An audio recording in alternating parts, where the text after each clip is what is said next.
Robin, Norwegians came together today to grieve not only the unimaginable loss of life, but also what many here are saying is the country's loss of innocence. Thousands of people came to Oslo's Lutheran Cathedral, united in their grief. Families of the victims. It's hard to have her missing and nobody knows anything. And that's the hardest part. And ordinary people.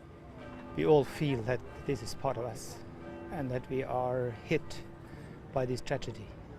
The country is still very much in shock, struggling to understand Friday's bombing and horrific massacre at the island youth camp. It's evil. It's the most evil act I've ever heard of.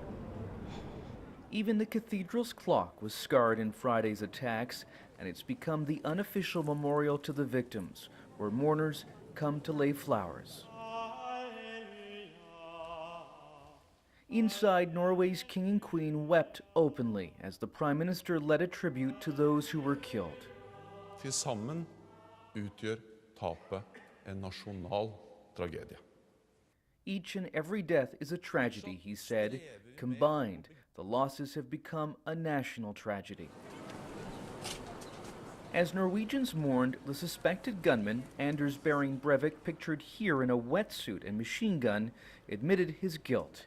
He says he acted alone, but police haven't completely ruled out he had accomplices. Some witnesses means that they've seen one or two more persons, but most of them have seen only one. So it's a matter of, well, sorting out that information and clear things out. Police briefly detained several people after a raid on this house in Oslo, but they had no links to the case and were released when no explosives were found. With several people still unaccounted for, police boats continue to search the waters around Atoya Island for bodies. In Oslo, the death toll could also rise, with many buildings so damaged they can't yet be safely searched for victims. The shattered city is beginning its slow recovery, but some worry Norway will struggle to hold on to its cherished value of openness. You never know where the next lunatic show up. So there's a sense that this country has lost something. Oh, definitely. Lost its pride and its innocence.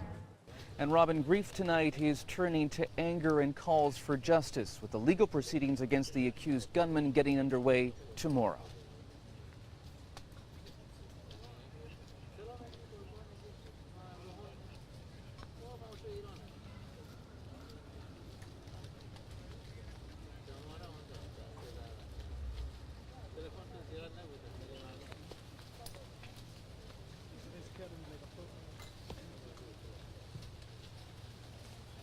Certainly to the attack on the island, it took police an hour and a half to get there. Most people accept they were dealing with the blast in central Oslo, but what they don't understand is why officers had to drive there, why there was no helicopter. A police guard was also supposed to have been on duty at the camp, and Robin officials are trying to figure out why he wasn't there.